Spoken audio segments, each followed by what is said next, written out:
Muy buenas noches tengan todos ustedes. Muchas gracias por conectarse a este webinar que organiza con la empresa, la Escuela Profesional de Formación Profesional Ingenio.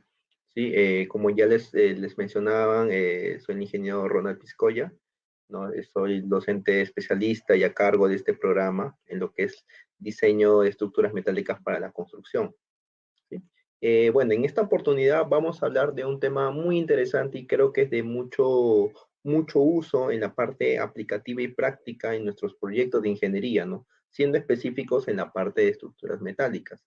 Y vamos a hablar en esta oportunidad sobre el diseño sismorresistente en conexiones metálicas. ¿Sí? Vamos a hablar a lo largo de este webinar algunas pautas, algunas recomendaciones, algunos temas muy importantes que uno tiene que tener en cuenta. El diseño sismorresistente, como nosotros ya lo aplicamos en nuestros diseños, ya sea de distintos materiales, en el tema específicamente de acero tiene sus particularidades, ¿no? Sin embargo, mantienen la misma filosofía. Esa filosofía tanto que se usa para lo que es el diseño en estructuras de concreto reforzado, lo mismo se utiliza para estructuras de acero estructural. ¿Sí? Bien, entonces el temario de este webinar se ha dividido en 5 partes. ¿Sí? Hablaremos sobre qué es la filosofía de diseño, que prácticamente es la columna vertebral de lo que es, este caso, el diseño sismorresistente. Segundo punto, hablaremos las consideraciones de diseño, que es importante que sepamos que hay normativas, hay códigos en las cuales nosotros vamos a utilizar y emplear para poder apoyarnos y hacer los cálculos respectivos, específicamente lo que es el diseño sismorresistente. Veremos algunos lineamientos muy importantes para lo que es el diseño de pórticos a momento, ¿no? También veremos lo que es el diseño de pórticos arrastrados concéntricamente. Y por último, veremos lo que es el diseño de pórticos arrastrados excéntricamente, ¿no? Que son los 3 tipos de sistemas estructurales que por lo general se utilizan en nuestros proyectos de ingeniería. ¿De acuerdo? Bien, entonces yo empezaría con una pregunta, ¿no? Dice, ¿por qué es importante diseñar las conexiones metálicas, ¿no? ¿Qué opinan ustedes? ¿Por qué tenemos que enfocarnos en diseñarlas correctamente? Como le decimos, cuál es el deber ser en este caso, ¿no? Acá nos preguntamos y pues si nosotros hacemos un poco de memoria, ¿no? Esa es, digamos, la principal razón por la cual nosotros tenemos que diseñar de manera sismorresistente. Los sismos específicamente son los eventos que se producen, ¿no? A raíz del movimiento del suelo por la naturaleza, mediante una falla, y esto genera, digamos, ondas sísmicas a lo largo del terreno, y eso llega hasta lo que es la superficie y pues se generan lo que son los movimientos sísmicos. Entonces, el sismo es uno de los principales factores, eventos de la naturaleza que prácticamente tenemos que poder, digamos, diseñar correctamente para poder, digamos, amortiguar este tipo de situaciones, ¿no? En el pasado no se profundizó el tema del diseño sismorresistente porque recién se está entrando con lineamientos, recién se estaba conociendo este mundo y a raíz de los sismos que han pasado en la historia, ¿no? En este caso, la filosofía ha ido evolucionando, ¿no? Acá podemos ver pues el sismo de la Ciudad de México en el año 1985 en el país de México, pues efectivamente ese sismo prácticamente generó daños, ¿no? A las infraestructuras, edificaciones, ¿no? Y pues obviamente a raíz de esto, como todo evento sísmico, deja lecciones aprendidas, ¿no? Y que muchas veces son actualizadas en los códigos de diseño. Tenemos otro evento que es uno del sismo de Northridge, que es uno de los sismos que prácticamente marcó un antes y un después en lo que es el diseño sismorresistente, específicamente en los Estados Unidos. Este sismo que se dio en el año 94 prácticamente dejó una gran lección en que los americanos podían diseñar correctamente los elementos, pero carecían de nociones para diseñar lo que son las conexiones. Y se dieron cuenta que tanto los elementos como las conexiones sí tienen que ser diseñadas correctamente. No solamente basta diseñar los elementos, llámese columna, llámese viga, llámese placa, llámese arriostre, sino los nudos que son las transiciones de los elementos sismorresistentes, tienen que ser diseñadas correctamente. A raíz de esto, pues obviamente eh, nacieron instituciones como el FEMA, por ejemplo, uno de ellos, ¿no? El FEMA prácticamente salió a raíz de esto para generar lo que son las recomendaciones, ¿no? Que fue justamente una de las bases para empezar lo que es la parte de la provisión de sismos resistentes de la ISC. Tenemos también el sismo de Kobe, ¿no? Que fue en el año 95 en el país de Japón. Definitivamente vemos que los sismos prácticamente generan daños tanto en los elementos estructurales como en los nudos. Y justamente son estos nudos que son las conexiones en las cuales nosotros tenemos que darle bastante hincapié, bastante diseño, bastante análisis correspondiente, ¿no? Entonces, sí es importante diseñar las conexiones metálicas de manera correcta. Ahora, si yo voy a empezar a diseñar una conexión metálica, yo tengo que basarme en algo. Y ese sustento o esa base es la filosofía de diseño, ¿no?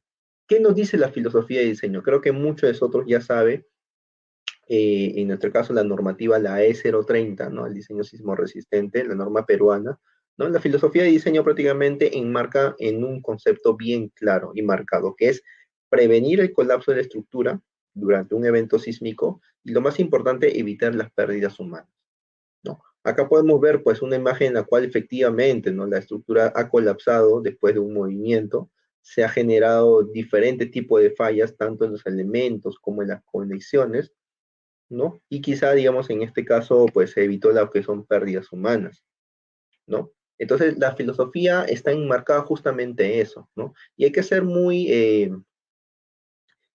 y hay que entender muy bien que esta filosofía de diseño nuestros códigos, las normas resistentes, se enmarca justamente en evitar el colapso, pero lo que va a haber sí o sí son los daños que van a ser, digamos, obviamente reparables. También lo que se va, digamos, no se va a poder prevenir justamente el tema de la operatividad, que es justamente una de las cosas que quizá no consideramos, ¿no? Por ejemplo, esta infraestructura que puede ser una nave industrial, una pequeña nave industrial, ¿no? Obviamente colapsó, pero, digamos, el tema operativo también, digamos, esto sujeto a eso. Entonces, había un doble daño en la infraestructura y daño en las instalaciones, ¿no? Entonces, es importante que tengamos bien claro, ¿no? Que la filosofía de diseño enmarca en prevenir el colapso. ¿Y cómo podemos prevenir el colapso? Una es diseñar correctamente los elementos sismo resistentes y segundo es diseñar correctamente las conexiones metálicas. Si nosotros nos enfocamos en esos dos puntos, en nuestro marco, en nuestros proyectos, pues obviamente eh, vamos a tener una edificación o una estructura segura y que va a poder soportar a este tipo de eventos sísmicos sin evitar, obviamente, un daño mayor a la infraestructura y, por ende, también evitar pérdidas humanas, ¿sí? Entonces, para poder entender esto y de lo que es la base en lo que es más adelante, las normativas, tanto el ISC, el FEMA, el ACI y otros, se basan en un concepto, y este es un concepto que se introdujo en el año 92 por Paulet y Priestley, que es el diseño por capacidad, que creo que muchos de ustedes la habrán escuchado en las escuelas de ingeniería o en algunos cursos que han llevado. ¿En qué se basa el diseño por capacidad? El diseño por capacidad prácticamente es un concepto que fue introducido para poder, digamos, entender el comportamiento de las estructuras y poderlas definirlas en lo que son comportamientos frágiles y lo que son comportamientos dúctiles. Entonces, estos ingenieros se dieron cuenta que prácticamente la mayor cantidad de fallas que se presentaban en las estructuras se daban en los elementos frágiles y se pusieron a preguntar, pero ¿por qué falló? ¿Por qué está fallando en un punto tan frágil y no en un punto tan dúctil? ¿No? Entonces se dieron cuenta mediante experimentos, mediante ensayos, mediante, digamos, estudios de sismos pasados que efectivamente el concepto no lo tenían tan claro y que prácticamente los elementos no correspondían al tipo de comportamiento, ¿no? Entonces, A raíz de esto, lo que definieron, nosotros tenemos que garantizar que la estructura sea dúctil. Ahora, ¿qué es la ductilidad? Pues, ¿no? La ductilidad, como nosotros sabemos, es la capacidad de deformación de una estructura o un elemento, ¿sí? Más allá del rango elástico, hasta, hasta llegar a lo que es la falla, ¿no? Acá podemos ver, digamos, esta imagen en un pórtico, en la cual se le aplica una fuerza lateral, ¿sí? Y este genera obviamente un desplazamiento. Va a haber un punto en la cual, digamos, se va a ver la deformación de fluencia, que justamente es el tramo elástico. Pero llega un punto en la cual prácticamente yo le puedo seguir aplicando una carga constante prácticamente y la deformación ya no, digamos, mejor dicho, la carga va aumentando, ¿sí? Pero la deformación prácticamente se va a hacer constante, se va a empezar a deformar y alargar hasta llegar al punto de lo que es la falla. Esta distancia acá, o esta diferencia de deformaciones, esto es lo que se conoce como ductilidad. ¿Qué tanto yo puedo deformar mi estructura o mi elemento hasta llevarlo a la falla? Obviamente, yo tengo que garantizar que mis estructuras sean lo más dúctiles posibles. Y para ello, obviamente, introduzco un factor de ductilidad, que es la relación justamente entre la... Ingeniero Ronald, disculpe. Dígame. No se está... ya. Sí, recién se visualiza la diapositiva, no se visualizaba. Ah, disculpe. Pero ahí puede ¿Se visualizar, puede disculpe. ampliar la diapositiva? Sí, ahí sí. ¿Le puede dar a la presentación del diapositiva para que se vea un poco más, por favor? Perdón, disculpe. ¿Le puedo dar en presentación la diapositiva para que ocupe toda la pantalla? Ya. Entonces dejo de compartir.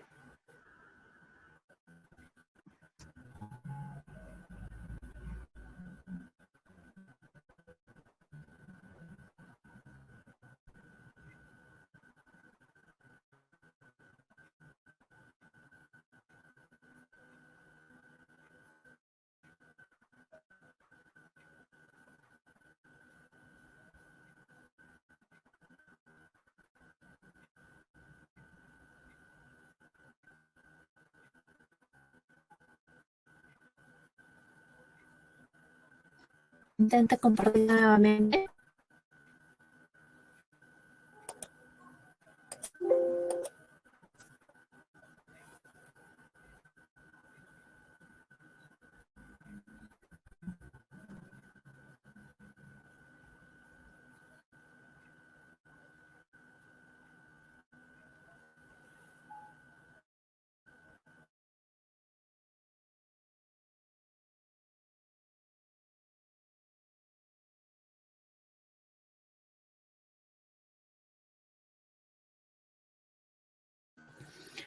¿Está compartiendo? No se logra visualizar todavía.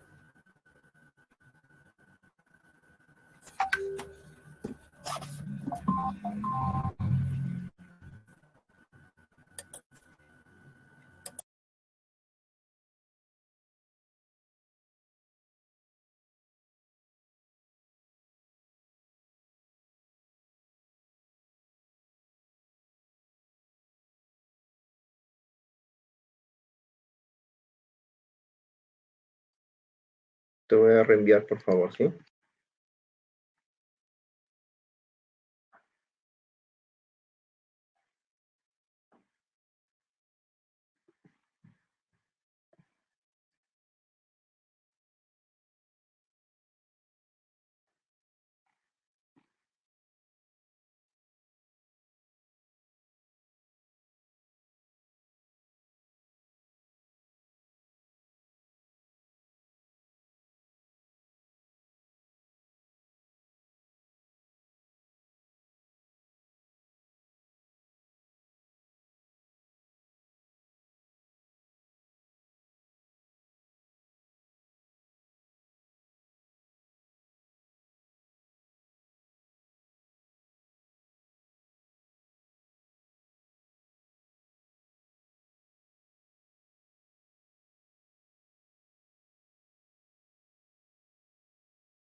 ingeniero. Sí, no, lo voy a compartir mejor porque si me mencionas que no se ve, ahora sí ya. Ahora sí. No, sí se visualizaba, pero solo estaba con la primera diapositiva. De ahí cuando usted avanzó ya normal estaba. Pues voy a compartir nuevamente. Yo creo que era la falla en internet.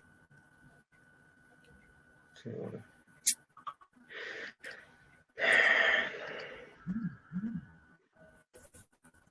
Lo que pasa es que no me permite, ahora sí ya no me permite compartir. Ese es el detalle. Mm, Ah, en todo caso podría salir y volver a ingresar. Ya encontré esto. A ver, ahora, ¿me comentas por favor si puede la pantalla? Ya se está, a ver, sí, ya está compartiendo. Ya, sí, está compartiendo, está Ya, perfecto. a ver, ya, voy a mover y me comentas si se puede ver. ¿Se puede ver? No, solo la primera diapositiva. Ya, ahí. El detalle es que solamente Ya, se ve la primera. ok, ya siguió a la siguiente. Está en la diapositiva 5. Ya, sí. Ahora Ya, yo sí, creo que sí se mejor ya lo están voy a dejar viendo. mejor así, porque si lo dejo como presentación, pues obviamente se ve, digamos, no se va a ver bien. ¿Ok? Yo creo que mejor Ya, así. Bien, señores, ya, mil listo. disculpas, pensé que estaba que todos me están siguiendo. Ahora, me comenta, ahora el temario, ¿pueden ver? Sí, Ya, listo. Entonces yo creo que mejor lo manejamos de esta manera. Ya, listo. Entonces, bueno,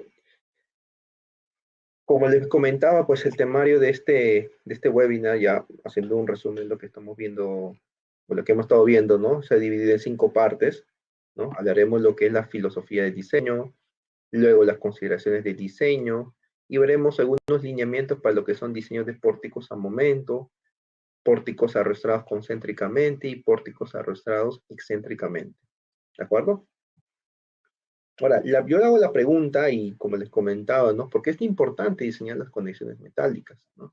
Y justamente hablamos de que hay una razón de ser, que son específicamente los sismos, ¿no? Acá hemos visto, bueno, les he comentado los 3 sismos, ¿no? A manera de ejemplo, ¿no? Que este es el sismo, por ejemplo, de Ciudad de México, ¿no? En el 85, pues obviamente no se conocía tan a fondo el concepto del diseño sismo resistente, por ejemplo, ¿no? No se conocía mucho lo que es el diseño por capacidad y obviamente las estructuras diseñadas bajo otra metodología. El sismo de Northridge, como les comenté, pues fue uno de los sismos que prácticamente marcó un antes y un después en el diseño sismo resistente, específicamente en las normas americanas y que pues nosotros las adoptamos en nuestra normativa como tal, ¿no? Y también lo que es el sismo de Kobe en Japón del 95, ¿no? Entonces, como les mencionaba, justamente era la importancia de poder diseñar correctamente las conexiones metálicas. No solamente basta diseñar el elemento, sino hay que diseñar el conjunto, las conexiones y los elementos sismo resistentes. Pueden ver mi pantalla, ¿no? ¿Me escuchan claro? ¿Me pueden ver?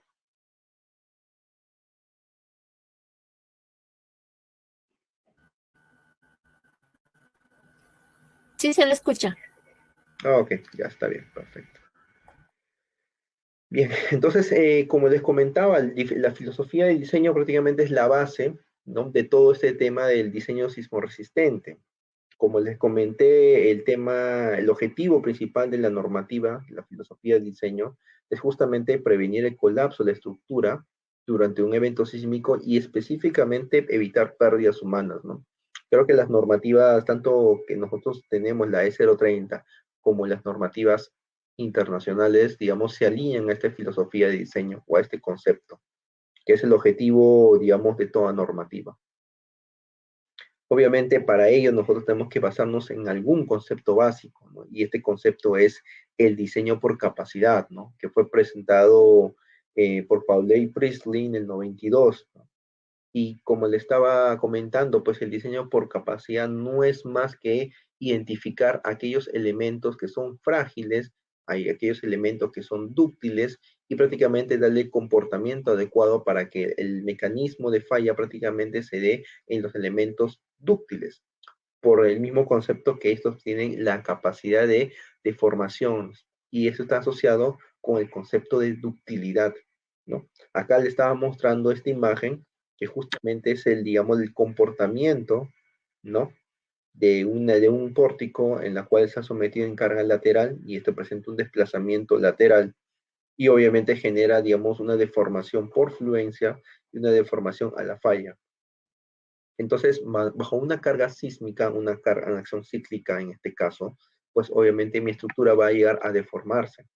Va a llegar a un punto en el cual va a ser de rango elástico, que vendría a ser justamente este tramo, y luego pasaría a lo que es el rango inelástico, que justamente es la deformación. Y el acero tiene la particularidad de que se puede deformar. No es como, por ejemplo, el concreto reforzado o el concreto armado, que también lo conocemos, en que obviamente empieza a generarse las fallas, ¿no? En el concreto empieza a fallar y luego empieza a fallar lo que es el acero, que es el concepto que se maneja en este caso, ¿no? Y obviamente tiene otro comportamiento o otras curvas, digamos, sin embargo, presentan la misma filosofía o el mismo concepto, están alineados. Lo que cambiaría simplemente es el tipo de comportamiento de los materiales.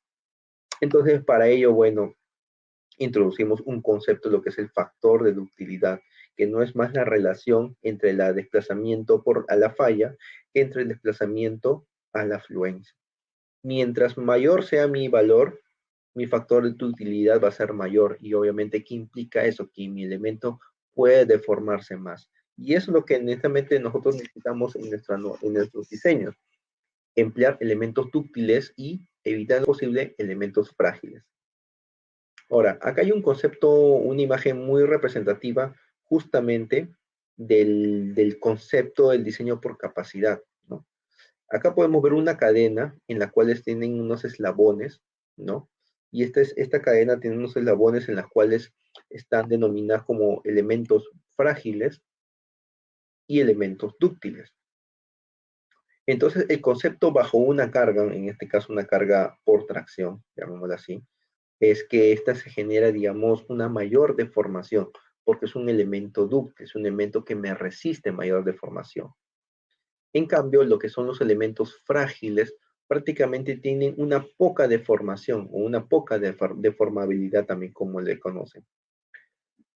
Entonces, este tipo de elementos no son elementos, eh, no son elementos que puedan, digamos, ayudar a disipar lo que es la energía, ¿no? Porque en principio lo que nosotros buscamos es tener mecanismos de disipación de energía, como cualquier sistema estructural, y justamente tenemos que asociar a cuáles van a ser, sí, elementos dúctiles y cuáles van a ser elementos no dúctiles, en este caso, ¿no?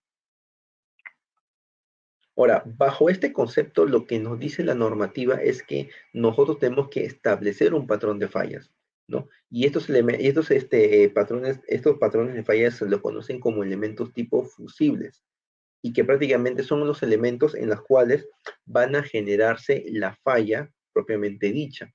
Y ese es un término que lo conocemos como rótulas plásticas. Entonces nosotros vamos a identificar qué elementos, de acuerdo al sistema estructural, ¿sí?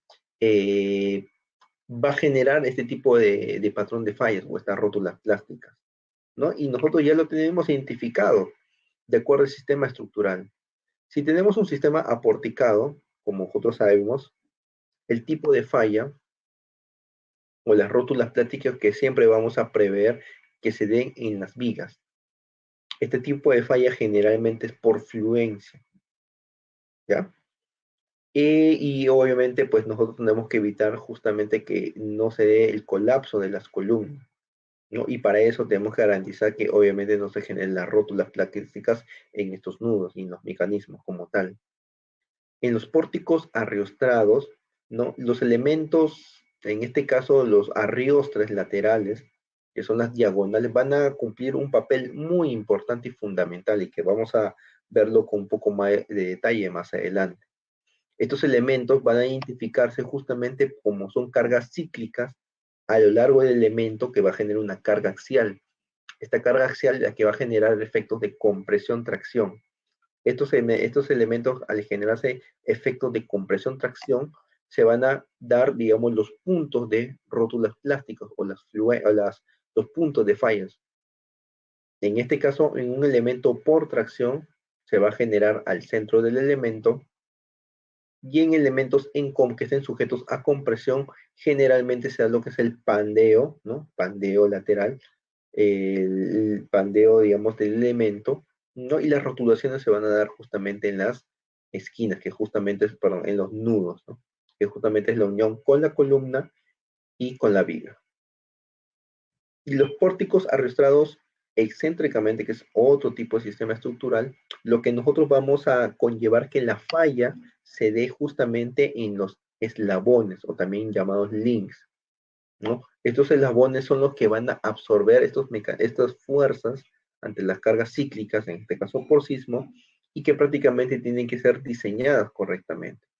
Entonces vemos que ya, de acuerdo al tipo de sistema estructural, ya está identificado las rótulas plásticas. Y es justamente la normativa, en este caso la ICC, en la que se enfoca en el diseño sismoresistente. Ahora, ya entrando en lo que son las consideraciones de diseño, pues vamos a ver que hay una guía, que es la ICC, que es el Sigma Design Manual, ¿sí? Que es la guía, prácticamente es la Biblia, en otras palabras, como le dicen, que te da los lineamientos en los cuales tú puedas diseñar correctamente no solamente los elementos, sino las conexiones. Y las conexiones sismoresistentes, pues prácticamente, perdón, las conexiones metálicas prácticamente es un diseño sismoresistente bajo unas cargas mayoradas, ¿sí? Y vamos a ver, digamos, de qué se trata. En este caso, ya vamos a introducir dos conceptos, que es la resistencia a la fluencia esperada y lo que es la resistencia a la tensión esperada. Como hemos visto prácticamente en los mecanismos de disipación de energía en los elementos, llámese columnas, vigas, cerrosas, va a estar dado por dos conceptos, compresión-tracción. Y justamente esos efectos que se van a dar en los elementos sismoresistentes es lo que va a conllevar a que nosotros tengamos que utilizar unos factores mayorados. Y justamente son estos valores del RI y el RT, ¿no? El FU y el FI, y el FU prácticamente son valores, valores del material, ¿no? ¿Qué tipo de material voy a utilizar? Un A36, un A572, un A992, etc. Los factores de RI y RT prácticamente son basados bajo lo que es un análisis estadístico, ¿no? Entonces, obviamente, ya se ha hecho estos análisis, ¿no? Y las cuales lo que te indica es que se toma una media o un promedio, de acuerdo al tipo de material, cuál sería el valor o el factor que tendría que asociarse para que mi elemento prácticamente tenga una sobreresistencia, que es prácticamente el concepto que se maneja. Y lo podemos ver todos estos lineamientos en el ICC 341-2016, que es el Signal Provisions for Structural Steel Building. ¿De acuerdo? Ahora, como les mencionaba, los valores de RI y RT prácticamente ya están estipulados de acuerdo al tipo de material, ¿sí? En lo que son perfiles laminados, en lo que son tubos, en lo que son elementos tipo planchas, inclusive en lo que son el acero de refuerzo. Y acá miren que es 1.25, que justamente es el factor de sobreresistencia que se utiliza en el diseño de concreto reforzado, ¿no? El diseño por capacidad. Para lo que es enfocado a lo que es en elementos de acero estructural, prácticamente varía de acuerdo al tipo de material, ¿no? Si es un A36, tengo un RI de 1.5, un RT de 1.2. Si utilizo un acero de mayor resistencia, por ejemplo, un 572 grado 50, pues mi valor de RI va a ser 1.1 y mi valor de RT va a ser 1.1. Obviamente, mucha más resistencia implica, digamos, un menor factor. ¿Sí? El otro factor que entra a jugar y que es tan importante como lo que hemos mencionado anteriormente es justamente lo que es el concepto de la compacidad sísmica. Así como los elementos de acero que uno utiliza y diseña, que hace una verificación por compacidad en las secciones, tanto por compresión y flexión generalmente, en el diseño sismorresistente también se va a introducir este concepto. ¿Qué va a conllevar esto? Si nosotros utilizamos secciones sísmicamente compactas, lo que vas a, en otras palabras, lo que vas a llevar a que tu estructura, en este caso tus elementos estructurales sean más gruesos, en otras palabras, porque son unos valores de compacidades más reducidas. Ahora, obviamente esto va a depender del tipo de elementos, si es un perfil I, si es un perfil C, si es una T, si es un ángulo, doble ángulo, si es un tubo redondo, un tubo circular, perdón, un tubo cuadrado, etcétera.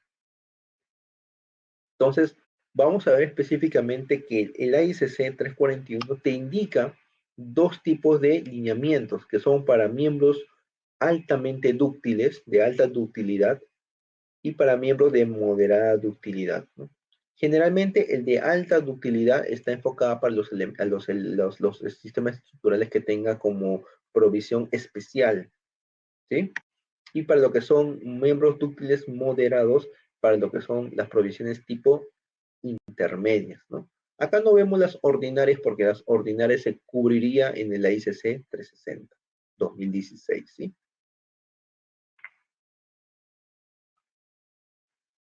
De acuerdo al tipo de elemento, obviamente estos valores van a ir variando, ¿no? Y simplemente lo que voy a jugar es justamente la relación geométrica. En otras palabras, yo voy a buscar perfiles que tengan unos espesores gruesos de ala, de alma, ¿sí? Para poder, digamos, cubrir estas relaciones que yo necesito, ¿no? Ahora, ¿qué tan necesario es cubrirlos de acuerdo al lineamiento según el AICC? Vamos a ver en unos minutos que de acuerdo al tipo de sistema estructural, yo tengo que enfocar específicamente un valor de la compacidad, ¿no? Entonces, este parámetro, este término, se introduce bastante en el AICC 341 y que prácticamente predomina mucho el tema del concepto que se tiene que utilizar, ¿no?, en el diseño resistente. Así como tenemos lo que es el AICC 341, también tenemos lo que es el AWS D1.8. Este es un, este es un suplemento, ¿no?, complementario a lo que es el AWS de 1.1, en la cual te da los lineamientos para lo que es el efecto de la soldadura. Te indica lo que son las recomendaciones para poder realizar soldaduras precalificadas, temperaturas, tipo de ensayos que tú puedes realizar, e inclusive te indica todos los lineamientos geométricos para realizar una conexión precalificada, con soldadura en este caso. ¿De acuerdo? Entonces, acá vemos una parte, ¿no?, de este suplemento y que generalmente está enfocada en dos puntos. Primero, el tipo de electrodo que yo voy a utilizar, ¿no? Generalmente nosotros utilizamos el 70, el E60 y el E70, inclusive también para proyectos especiales el E80. Sin embargo, muchas veces este tipo de especificaciones, digamos, va a estar de acuerdo a la demanda y al tipo de estructura, ¿ya? Cuando enfocamos ya un tema sismo resistente, prácticamente el concepto cambia. Y acá te indica que tú tienes que utilizar como mínimo 70 KSI, que es un E70, y lo que es 80 KSI, que es un E80. Acá te da unos lineamientos con respecto a la resistencia a la fluencia, resistencia a la tensión, ¿no?, el porcentaje de elongación y sobre todo unos ensayos. Acá talla bastante el tema de los ensayos que se realizan, ¿no?, que son ensayos muy destructivos, ¿no?, en las cuales te dan los lineamientos para poder, digamos, cumplir en este caso, ¿no? Cuando son conexiones especiales, ¿no?, prácticamente requieren no solamente diseñarlo, sino también llevar a un punto de lo que es el control de calidad para garantizar específicamente que tanto el diseño como las conexiones que estoy proponiendo cumplan los lineamientos sismo resistentes, ¿no?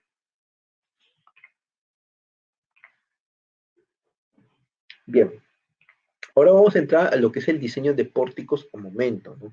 Es uno de los sistemas más sencillos, es uno de los sistemas que quizá implique más verificaciones, ¿no?, a comparación del sistema de pórtico arrastrado, perdón, pórtico arrastrado concéntricamente y excéntricamente, ¿sí?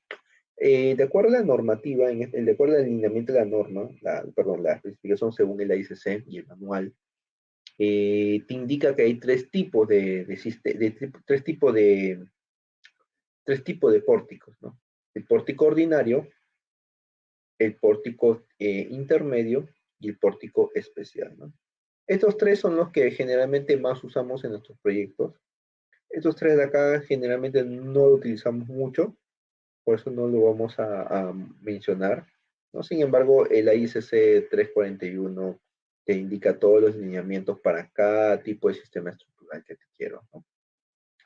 Ahora, el tipo de sistema que yo voy a elegir va a depender justamente de los requerimientos de mi proyecto, ¿no? Por ejemplo, si yo voy a diseñar una nave industrial sin puente grúa, una nave ordinaria, sencilla, que simplemente va a ser usada para poder, digamos, ocupar un área, pues simplemente bastaría con los lineamientos de un pórtico ordinario, ¿sí? ¿Cuándo cambia un poco la cosa? Cuando le voy introduciendo prácticamente características especiales. Por ejemplo, estructuras que van a tener puente grúa, estructuras en las cuales va a estar sujeta a lo que es cargas de equipos mecánicos, por ejemplo. Estructuras en las cuales, digamos, los requerimientos de mi cliente, porque muchas veces es un tema del cliente, quiere que mi estructura sea, digamos, que no presente daños en su vida útil. Entonces, muchas veces hay que poder revisar qué es lo más conveniente para cada tipo de proyecto, ¿no? Entonces, estos son los tres tipos que se presentan. En nuestra norma, la E030, también está indicado estos tipos de sistemas, ¿sí? Y ahora vamos a mencionar, digamos, brevemente algunas características de cada uno de ellos, ¿no? Para el diseño de lo que son los pórticos a momento, es uno de los conceptos, uno de los puntos que tiene que tenerse en cuenta es la compacidad sísmica. Vamos a ver que el diseño sismorresistente tiene esa característica, la compacidad sísmica de los elementos. Ahora, si es un pórtico a momento, el sistema prácticamente es columnas y vigas, y por ende, mis compacidades sísmicas va a estar enfocada justamente en estos elementos, las columnas y las vigas. Porque lo que yo quiero obtener es este tipo de mecanismo de falla, ¿no? Generar lo que son las rótulas plásticas en las vigas, ¿no? Bajo esto generar lo que es la deformación de la estructura, ¿no? Y que prácticamente se mantenga el concepto que quizá lo utilizamos y muchos conocemos, que es el concepto de la columna fuerte, viga débil, ¿no? Este concepto que se introdujo hace un par de años, perdón, en el año 90, 80, prácticamente ha sido la columna vertebral del diseño sismorresistente y que hasta ahora lo mantenemos. Este concepto obviamente conlleva que la estructura, si me va a fallar, lo primero que tiene que fallar en una estructura porticada son las vigas, y luego las columnas, y luego la base, ¿sí? Entonces,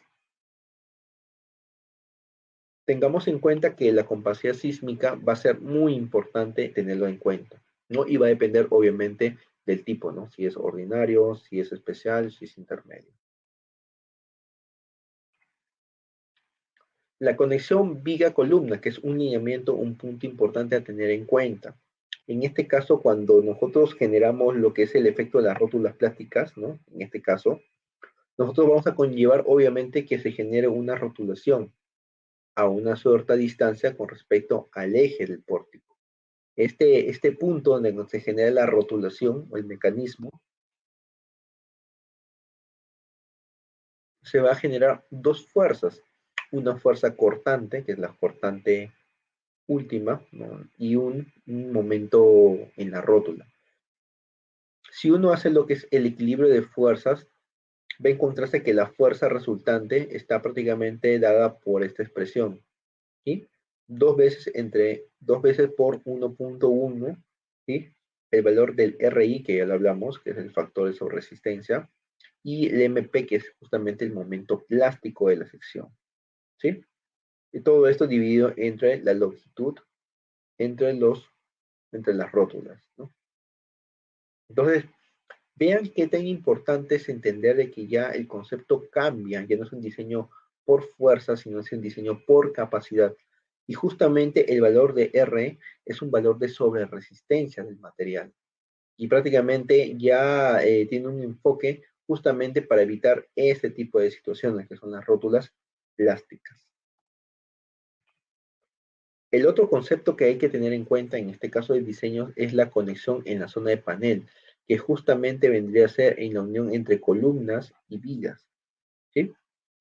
La zona de panel hace referencia justamente en este cuadradito, que vendría a ser parte del alma eh, de, de mi columna principal, ¿no? O de mi columna de pórtico. Esta conexión de zona de panel, obviamente yo tengo que garantizar que no se genere lo que es la falla y la inestabilidad, ¿no? Y para ello, obviamente, yo voy a terminar un momento en la cara que está dado por esta expresión. El MPR, que justamente es el momento que yo he obtenido acá, ¿no? Por un tema de acción y reacción, pasaría al otro punto, ¿no? Y la fuerza cortante también, ¿no? Si este caso va de aquí, para pasar del otro lado. Entonces, vemos que prácticamente en el nudo yo voy a encontrar lo que es el equilibrio de fuerzas, ¿no? Entonces, para ello, pues voy a hacer todo mi análisis para poder determinar correctamente, ¿no? Ahora, el valor del SH, que ven acá, este valor prácticamente va a depender del tipo de conexión, ¿sí?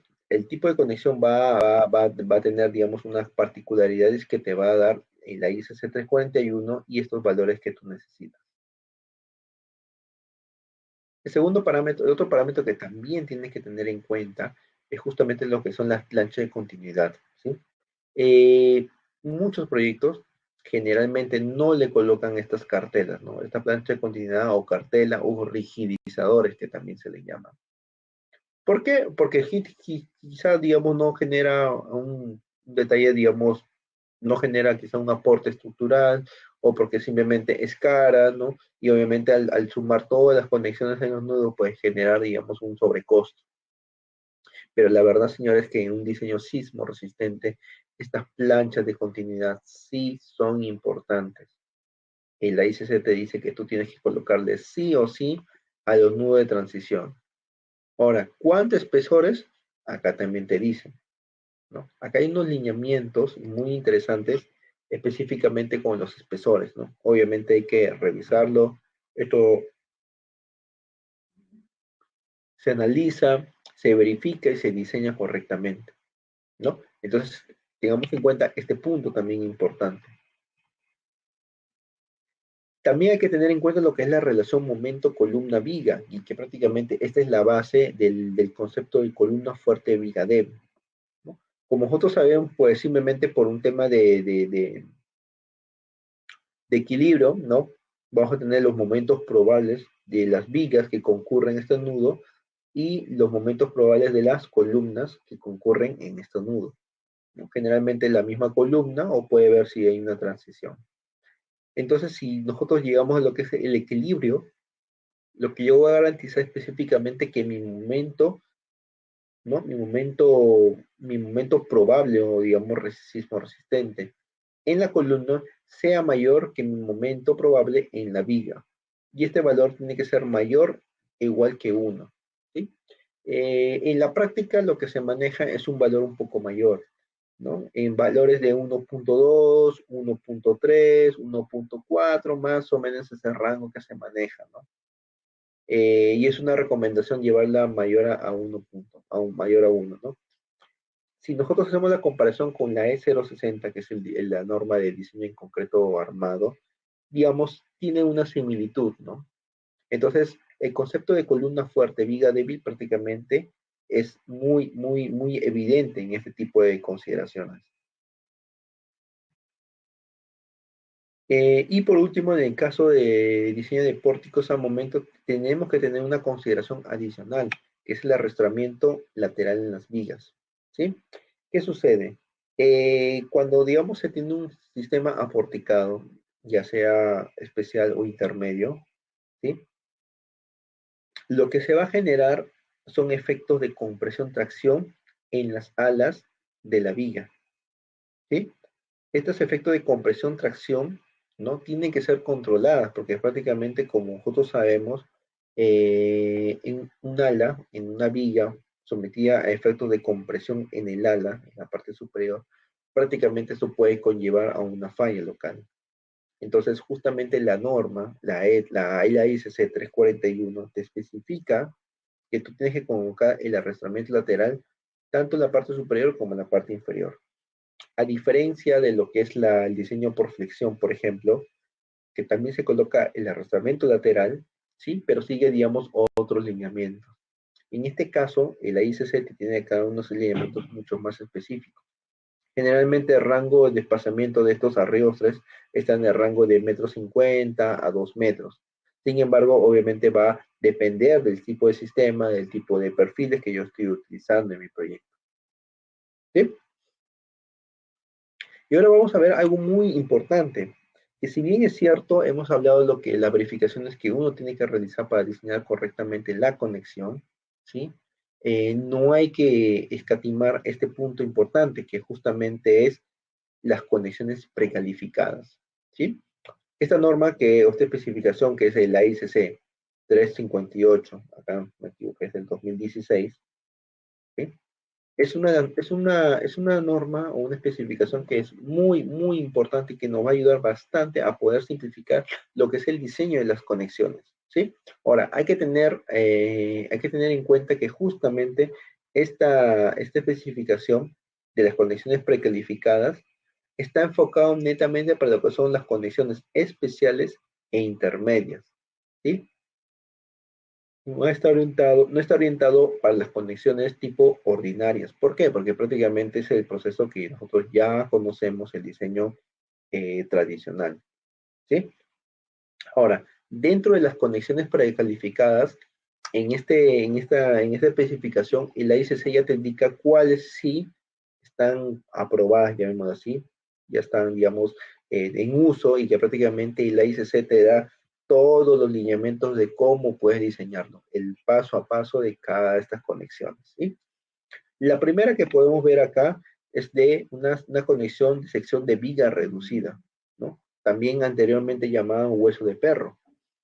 La particularidad de esta conexión es lo siguiente, que prácticamente tú ya estás ubicando en esta reducción de lo que es el ala, tanto superior e inferior de mi viga, yo estoy acá prácticamente ya concentrando el punto donde se va a dar la rótula plástica, ¿no?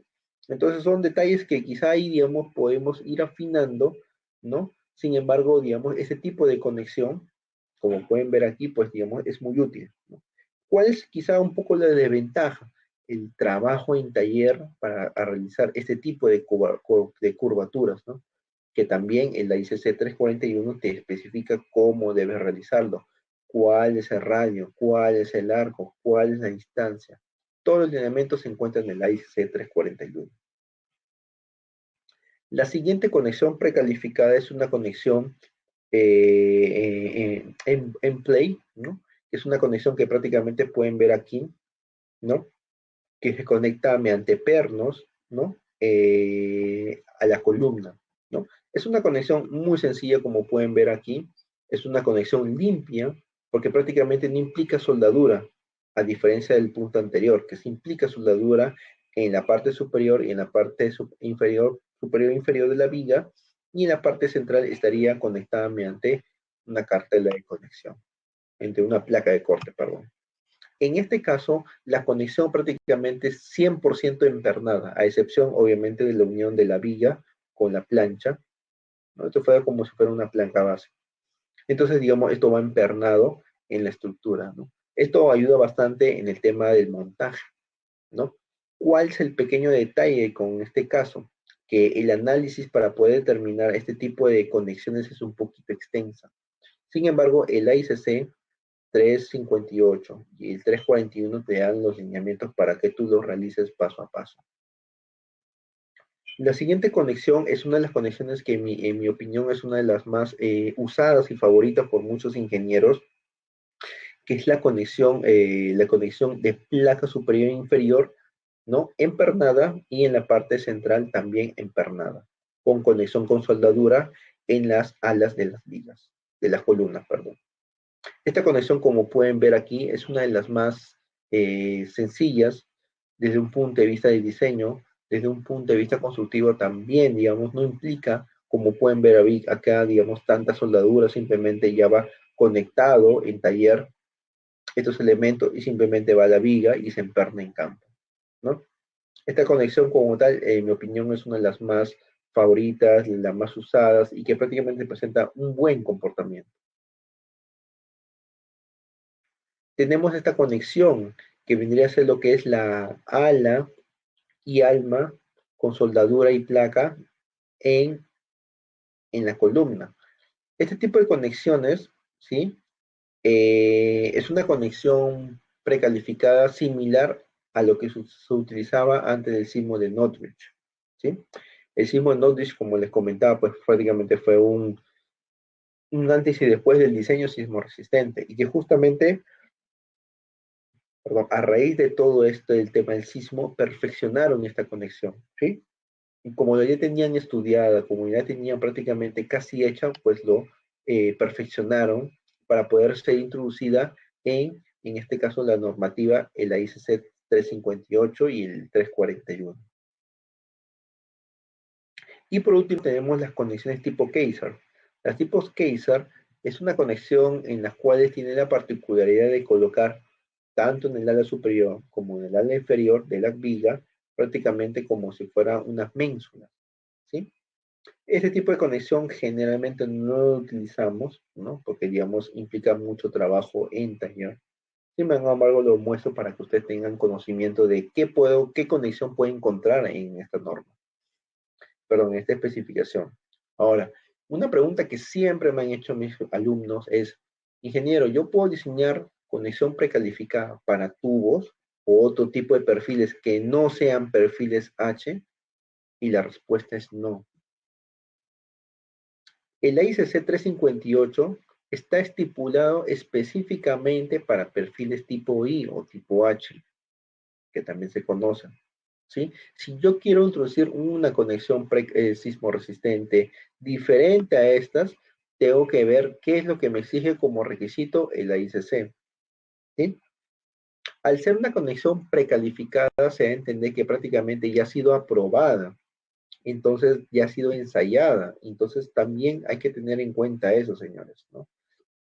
No cualquier conexión puede ser sismo resistente, simplemente porque, digamos, estoy cumpliendo un tema geométrico, ¿no?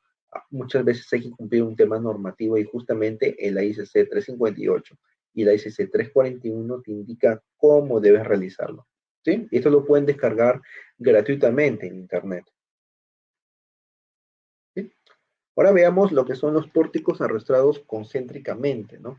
Y quizá es uno de los sistemas estructurales que utilizamos, ¿no? En nuestro medio, que prácticamente son los tipos, son las diagonales, ¿no? Ahora, dentro de ellos, pues tenemos dos tipos, ¿no? Los, los tipos ordinarios, ¿no? Y los tipos especiales. Estos dos prácticamente son los que más se usan en nuestro medio, ¿sí? Y que vamos a ver a continuación. Ahora, como nosotros sabemos, pues los arriostres, ¿no? Generalmente presentan 5 características, como pueden ver aquí, ¿no? Que puede ser en diagonal, que puede ser en forma de X, que digamos, puede ser una estructura, perdón, un elemento en la cual coloco los arriostres a 2 niveles. Puedo colocar los arrestes en B invertida, también llamada chevron, ¿no? Y con B y arrestamiento tipo B, ¿no? Son algunos tipos en los cuales se utilizan, ¿no? Generalmente nosotros vamos a enfocarnos en diseñar el tipo chevron y tipo en X, ¿no? En X también de cruz en San Andrés, que también se le conoce. Acá vemos algunos ejemplos, ¿no? Como pueden ver, del tipo de diseño, en este caso de los elementos, ¿no? Tenemos la B invertida o chevron y tenemos el tipo X o en cruz. También tenemos las cruz en 2 niveles, ¿no? Que generalmente se estudian para un tema más de resistencia lateral. Y acá podemos ver, digamos, algunas particularidades también adicionales, ¿no? Que pueden ser tipo chevron, tipo B y, digamos, conectado a estos niveles, ¿no? Entonces va a depender mucho también de lo que es la arquitectura Y eso, digamos, es un tema que se coordina previamente con los arquitectos, con los diseñadores, con el mismo cliente, ¿no? Para poder colocar mis arriostres en las cuales se tenga la menor interferencia posible. Un punto importante en este caso los arriostres concéntricos es el tipo de comportamiento, ¿no? Acá tenemos un pórtico en la cual soy sometido carga lateral, ¿no? Y prácticamente yo tengo mi arriostre y mi comportamiento va a ser compresión-tracción en un sentido. Y si yo voy en el otro sentido, acá va a ser mi efecto compresión-tracción, ¿sí? Solamente el lado opuesto. Entonces vemos que físicamente los elementos que están en compresión, prácticamente lo que va a predominar es lo que es el pandeo. Este es considerado obviamente como una falla frágil, ¿no? Que es no dúctil. Sin embargo, en este caso, lo que es la tensión, ¿no? Lo que es el arriostre en fluencia, ¿no? Que entra en fluencia prácticamente es una falla dúctil, porque digamos lo que nosotros necesitamos justamente es la deformabilidad de mi elemento. Del mismo modo, en el otro sentido, ¿no? Acá sería compresión, tracción, y en este caso sería tracción y compresión, ¿sí? Entonces hay que tener en cuenta que estos efectos tienen que ser considerados. Y si no lo consideramos, pues obviamente los efectos son los siguientes. Pandeo, el arriostre, pandeo y fractura en la conexión. Entonces, estos temas hay que tenerlos bastante en cuenta, señores, ¿no? Ahora, si nosotros queremos entender un poco el comportamiento, en este caso de estas estructuras, de estos pórticos arrastrados concéntricamente, podemos ver más o menos dos tipos de perfiles que tienen diferente esbeltez, ¿no? Que el KL entre R, y que vemos que efectivamente el que tiene mayor esbeltez prácticamente tiene un mayor ciclo de histéresis, como pueden ver aquí, ¿no? En cambio, al perfil que tiene menor relación de esbeltez, ¿no? Nuestra curva prácticamente no llega a deformarse no llega a deformarse más. ¿Qué implica esto? Que en esta parte superior lo que se va a concentrar son las fuerzas en tracción, ¿no? En cargas cíclicas, compresión, tracción, prácticamente vamos a tener un mayor esfuerzo por tracción y un efecto menor por compresión, ¿sí? Entonces, si mis cargas últimas mayoradas son las cargas de tracción, yo tengo que enfocarme justamente en esto, ¿no? Y por eso se dice el concepto que hay poca resistencia y ductilidad en compresión, que es en la parte inferior, y alta resistencia y buena ductilidad en lo que es tracción, ¿sí? Son dos conceptos que hay que tener en cuenta, señores, porque muchas veces se cae en el error de asumir de que mi arroz de vaso tiene que soportar tanto compresión, tracción, pero el mecanismo de falla está enfocado netamente en lo que es en tracción. Acá, por ejemplo, podemos ver lo que son las fuerzas máximas que tienen que usarse, ¿no? Tanto en compresión como en tracción. Estas dos fuerzas máximas son utilizadas a nivel de fuerzas, así como utilizamos para los pórticos a momento, y que estos son los valores que tengo que tomar en cuenta para mi diseño posteriores. En el caso de los pórticos arrastrados concéntricamente, simplemente hay unas verificaciones muy puntuales. Uno, lo que es la compacidad en los elementos. Este es un término que no va a cambiar y que va a predominar el diseño sismo resistente, como les comentaba, ¿no? Entonces, lo que yo tengo que garantizar específicamente que mis columnas, si es un sistema especial, ¿sí? Yo tengo que garantizar que mis columnas y mis arriostres prácticamente tengan los requerimientos de miembros de alta ductilidad. Y en el caso de las vigas, ¿no? Tendrá que ser considerado como miembros de ductilidad moderada. Si yo tengo el caso de el arriostres de manera ordinaria, no tipo ordinario, pues prácticamente yo tengo que considerar que mis arriostres tienen que ser, tienen que cumplir con los requerimientos para miembros de ductilidad moderada, ¿sí? El otro concepto que es muy importante, elementos en compresión, es lo que es la esbeltez. Ya hemos visto que la esbeltez prácticamente afecta el tipo de comportamiento, ¿no? El ciclo de histéresis, en este caso de una carga cíclica, ¿no? A un elemento. Entonces nosotros tenemos que enfocarnos específicamente a ello. Se utiliza un sistema especial, ¿no? Que es el primero. Mi relación de esbeltez va a ser menor o igual a 200. ¿no? Que este es uno de los valores que se utiliza mucho en el diseño en compresión para elementos de acero. Y si tengo un sistema, pues, es un tipo ordinario, ¿no? Mi restricción va a ser simplemente 4 veces la raíz de E entre Fi. ¿Sí? Son consideraciones muy puntuales que tengo que tener en cuenta porque les puede ayudar bastante a poder inclusive predimensionar el tipo de elemento. Y por último son lo que son las cartelas de conexión. Las cartelas de conexión, que son los gusset plate, son los elementos prácticamente de la transición del arriostre con la estructura aporticada, ¿no? Que son estas planchas. Entonces, para diseñar las cartelas de conexión, obviamente tengo que tener varios conceptos. Yo sé que mi fuerza máxima en tracción es este de aquí, el RI, el FI y el AG. Esto lo tengo de comportamiento de histéresis, que yo ya conozco de mis arriostres, ¿no? Que sería este valor de acá arriba. Entonces, con esta fuerza última, llamémoslo así, yo voy a verificar mis pernos, ¿no? Mis pernos, diseño por pernos, por corte, por aplastamiento, ¿no? Por desgarre y por efecto de bloque cortante, ¿no? Acá yo tengo que también verificar, en este caso, el área neta, el área bruta, ¿no? Y todas las consideraciones que yo ya conozco para diseñar conexiones, ¿no? También tengo que considerar, una vez que tengo diseñado mi elemento de transición, que es las conexiones, tengo que diseñar la plancha de nodo, que prácticamente es la cartela de conexión. Yo voy a tener esta fuerza última y prácticamente acá tengo que verificarlo, ¿no? Acá en este caso pues introducimos un concepto que es el ancho de Whitmore. El ancho de Whitmore vendría a ser el ancho en la cual se va el mecanismo de falla justamente bajo estas fuerzas axiales en los arriostres.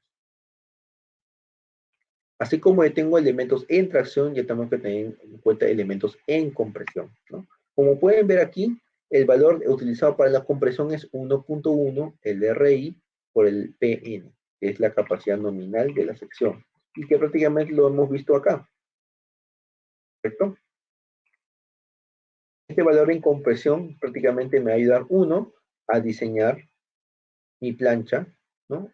Al pandeo en este caso, ¿sí? Y hacer unas verificaciones también de la esbeltez de la plancha, ¿no? Entonces, como pueden ver, ya el diseño como tal de las conexiones está asociado a las cargas probables últimas mayoradas, ¿no? Ahora, en el caso de diseños de pórticos arriostrados concéntricamente, hay que tener un concepto muy importante, que es lo que es el efecto de la rotulación plástica. Como nosotros sabemos, pues los arriostres generalmente se genera la rotulación en los extremos, que están en la parte conectada con la viga y en la transición con viga columna, ¿sí? Para ello, digamos, para poder generar este efecto de lo que es la rótula plástica, nosotros tenemos que garantizar justamente una distancia. Esta distancia generalmente es una distancia que está en función al espesor de esta plancha o del cassette plate. Generalmente tenemos que el valor recomendado es mayor o igual a 2 veces el espesor de la plancha, ¿no? De esta manera garantizamos que la rotulación ante los efectos de cargas cíclicas por sismo se genere en este rango de acá. Ahora, perdón. Ahora, acá podemos ver algunas imágenes, en este caso, ¿no? De algunas consideraciones, como pueden ver aquí, ¿no? Entonces, esta distancia de 2T que ha sido considerada y dejada en mi estructura, ¿no? Me va a ayudar justamente a poder, digamos, generar ante los efectos cíclicos mi rótula plástica en esta transición, ¿sí? 2 veces el espesor de lo que es la plancha. Y por último, ya para terminar, vamos a ver lo que son los pórticos arrastrados excéntricamente. En este caso, pues tenemos simplemente, de acuerdo a la ICC 341, el F3, justamente este de aquí, ¿no? Los pórticos arrastrados excéntricamente, pues prácticamente van a tener una gran particularidad, que van a generar una distancia. Esta distancia, que es la distancia llamada LE, hace referencia justamente al eslabón. El eslabón va a ser el mecanismo de disipación de energía en este tipo de sistema estructural, ¿sí? Acá podemos ver algunas imágenes, ¿no? Algunas configuraciones estructurales, donde podemos ver, digamos, cómo se ha estipulado lo que es el eslabón. Generalmente nosotros vamos a optar por estos tipos de dos diseños. El primero de acá, con un eslabón en el nudo, en las esquinas, tanto en viga, y un eslabón al centro, similar, asemejándose más o menos como un chevrón, ¿sí? Una B invertida, pero digamos va a tener un espaciamiento de E, que es justamente la distancia del eslabón. Acá podemos ver algunas imágenes, ¿no? De cómo se contempla específicamente este tipo de eslabón, ¿no?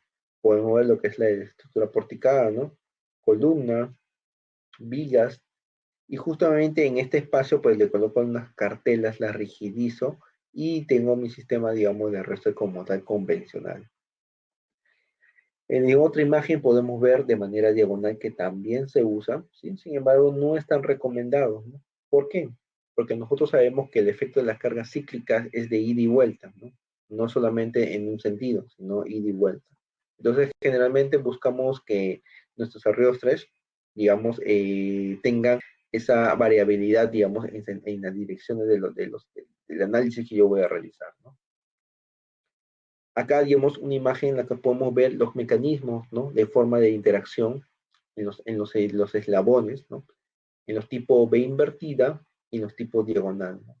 Podemos ver que específicamente la carga cíclica generalmente es absorbida por estos eslabones, ¿no? Y de eso, digamos, parte el criterio para diseñar ese tipo de pórticos arrastrados excéntricamente, ¿sí? Ahora, ¿qué tanto hay que entender el comportamiento de este tipo de estructuras? Acá podemos ver dos imágenes, ¿no? En la cual se ha hecho una variación del valor de E, que es la excentricidad, ¿sí? Perdón, lo que es la distancia del eslabón con respecto a la longitud, ¿no? La relación E entre L. Podemos ver en esta imagen la mano izquierda, ¿sí? Que mientras menor sea mi relación entre L, mientras menor sea mi longitud de eslabón, mi rigidez lateral prácticamente aumenta. Este es un dato muy interesante y quizá tiene mucha coherencia. Si nosotros este valor de E, que es la distancia del eslabón, lo reducimos lo más pequeño posible, prácticamente tenemos un comportamiento similar a lo que es un chevrón o una B invertida, una diagonal, perdón. Sin embargo, obviamente hay ciertos valores, ¿no? Cuando ya llegamos más del 20% de longitud, ¿no? Que la longitud representa el 20%, vamos viendo que hay una pérdida en lo que es la rigidez lateral relativa. Y lo que nosotros queremos o garantizar, lo que nosotros tenemos que garantizar es justamente que se tenga una alta rigidez lateral. Es por eso que los eslabones o las medidas, las longitudes, perdón, de los eslabones son distancias muy cortas, ¿no? Y que justamente está orientado a darle esa rigidez lateral, digamos, para la estructura. Ahora, bajo ese concepto, pues obviamente nosotros sabemos que se van a generar lo que son los diagramas, ¿no? De momento flector y de cortante. Justamente en este tramo es donde se concentran los mayores esfuerzos por cortante y por flexión, ¿no? Entonces veamos específicamente que estos tipos de diseño, ¿no? Va a estar orientado, ¿no? Por flexión y por cortante. Si nosotros hacemos un equilibrio de fuerzas, ¿no? En este tramo, ¿no? Obviamente vamos a tener algo como esto. Entonces, el valor de E va a estar en función a esta expresión, dos veces el valor del momento dividido entre la cortante. Es interesante ver que prácticamente el diseño o el comportamiento de este tipo de eslabones está en función tanto por lo que es el momento, que es por flexión, y por lo que es la cortante. ¿Sí? Entonces, acá lo que dice, la longitud del eslabón E es la clave, es el parámetro o el valor clave para controlar lo que es el comportamiento inelástico. Algunas consideraciones que tiene que tener en cuenta para el diseño sismorresistente. Nuevamente, el tema de la compacidad es algo que prácticamente lo vamos a reiterar, perdón, lo que vamos a ver y reiterar en el diseño sismorresistente, en conexiones metálicas. La compacidad prácticamente tiene que estar establecido para los elementos que van a estar el comportamiento. En este caso, el tipo link, pero el tipo de la longitud del eslabón tiene que ser diseñada para condiciones especiales, ¿no? Porque justamente por ahí está orientado, en este caso, los requerimientos, ¿no? Como yo sé que el eslabón prácticamente es el elemento más importante y primordial, ¿no? En este tipo de sistema estructural, lo que yo tengo que garantizar, obviamente, que mi eslabón, o perdón, que mi eslabón, perdón, ¿sí? Tenga la suficiente resistencia por dos efectos, cortante y flexión. Entonces, el ISC 341 prácticamente te estipula cuál es el valor que tú tienes que tener en cuenta para obtener este valor de cortante. De la misma manera, para lo que es el efecto de flexión. ¿Sí? Entonces, teniendo estos dos valores de momento y de cortante, yo prácticamente ya puedo determinar mi valor de E. ¿Sí? Ahora, ¿cuál es el comportamiento de cada una? La imagen, la parte superior, ¿no? Derecha, vendría a ser el comportamiento cuando tenga una falla por cortante. Como pueden ver aquí prácticamente una fractura diagonal, digamos en este caso del alma de la vida. Y acá hay una falla por flexión o momento que justamente está en los nudos, que son los extremos, como pueden ver aquí. ¿No? Un punto importante, como pues, ustedes han visto, es que este tramo del eslabón tiene que tener unos rigidizadores, tanto en ambos lados, ¿no? Y con un espesor mínimo de 9.5, que es más o menos 3 octavos, ¿no? Siendo la recomendación de media pulgada, 5 octavos aproximadamente. ¿Sí? Estos rigidizadores justamente van a ayudar al sistema para poder, digamos, realizar la redistribución correcta de esfuerzos. Y como nosotros ya hemos visto, ¿no? Acá se van a concentrar altos esfuerzos por flexión y por cortante. Y por último, lo que es el arriostre y la cartela de conexión. Acá podemos ver que el diseño de estos arriostres y de estas conexiones prácticamente están alineadas a lo que hemos visto al sistema arriostrado concéntricamente, ¿no? Tiene algunas características, tiene algunas consideraciones y lo más importante, para este tipo de sistemas no es necesario colocar lo que es la longitud, ¿no? La longitud libre, ¿no? Que es el 2T, justamente para generar lo que es el tema de la rótula plástica.